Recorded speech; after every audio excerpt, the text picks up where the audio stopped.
सोने की चिड़िया स्वर्ण पक्षी की कहानी। कई साल पहले एक राजा एक खूबसूरत शहर में रहता था। उसके पास एक बहुत ही खूबसूरत बगीचा था। बगीचे में एक सेब का पेड़ था जिस पर सुनहरे सेब लगे थे। राजा उस पर उगने वाले सेबों की संख्या को लेकर बहुत सजग था, लेकिन एक सुबह एक सेब गायब था। राजा क्रोधित हो गया। उसने माली को पेड़ पर नजर रखने का आदेश दिया। माली ने अपने बड़ी बेटी को रात की ड्यूटी के लिए नियुक्त किया, लेकिन वो आधी रात को सो गया और अगले दिन एक और सेब गायब हो गया।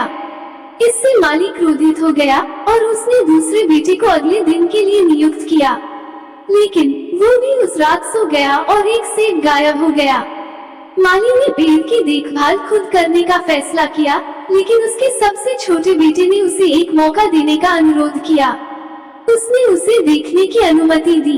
रात में उसने हवा में एक सरसराहट की आवाज सुनी। उसने देखा कि एक सुनहरा पक्षी अपनी चोंच से सेब तोड़ रहा है। उसने एक तीर चलाया, लेकिन पक्षी उड़ गया और एक सुनहरा पंख जमीन पर गिर गया। सुबह होने पर ये घटना राजा और उसके मंत्रियों को बताई गई।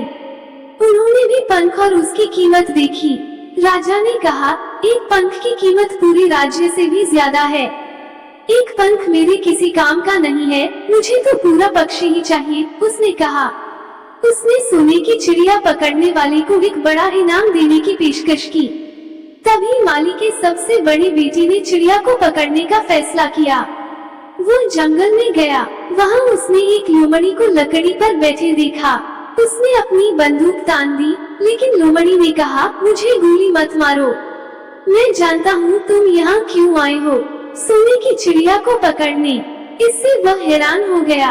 लोमड़ी ने आगे कहा, शाम को तुम एक गांव में प्रवेश करोगे जहाँ तुम्हें दो सराय दिखाई देंगी। एक बहुत खूबसूरत है और दूसरी बहुत गंदी और गरीब लगती है। तुम्हें उस गंदी सराय में प्रवेश करना है और पूरी रात आराम करना है। बेटा उसकी बातों से चिढ़ गया और उसे गोली मारने की कोशिश की। लोमड़ी भाग गई। शाम को वह गांव में दाखिल हुआ, लेकिन खूबसूरत सराय में चला गया। वहां दाखिल होते ही वो अपना अतीत भूल गया।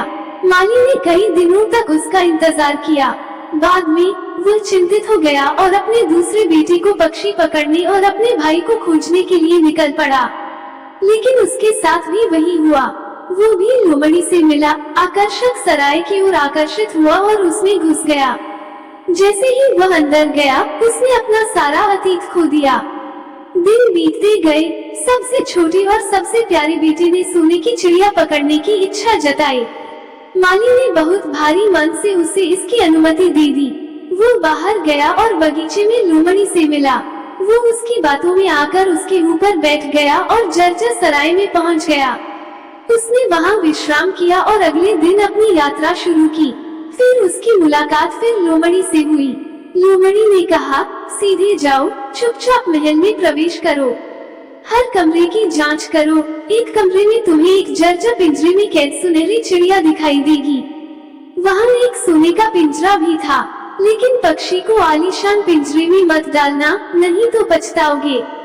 छोटे बेटे ने लोमड़ी की बात मान ली। उसे एक कमरे में सुनहरा पक्षी मिल गया।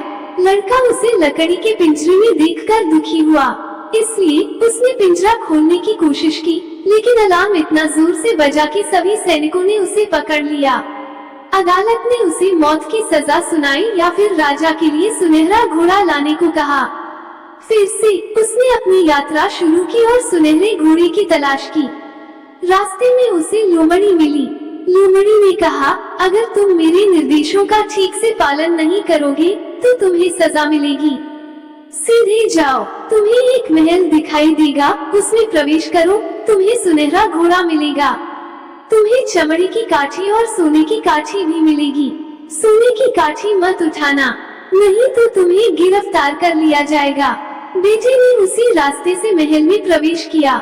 उसे घोड़ा तो मिल गया, लेकिन उसने उसे ठीक करने के लिए सोने की काठी का इस्तेमाल किया, लेकिन उसे फिर से पहरेदारों ने कैद कर लिया। उसे या तो मरने या फिर सुंदर राजकुमारी को लाने की सजा सुनाई गई। फिर वह राजकुमारी को लाने के लिए निकल पड़ा। उसे आधी रात को राजकुमारी के साथ भाग जाना था। लेकिन राजकुमारी ने अनुरोध किया कि उसे एक बार अपने पिता से मिलने की अनुमति दी जाए। दयालु लड़के ने उसे अपने पिता से मिलने की अनुमति दी, लेकिन उसे फिर से पहरेदारों ने गिरफ्तार कर लिया। फिर उसके लिए फिर से एक शर्त रखी गई। राजा ने कहा कि अगर तुम 8 दिनों में पहाड़ी खोद दोगी तो तुम मेरी बेटी को ले जा सकते हो।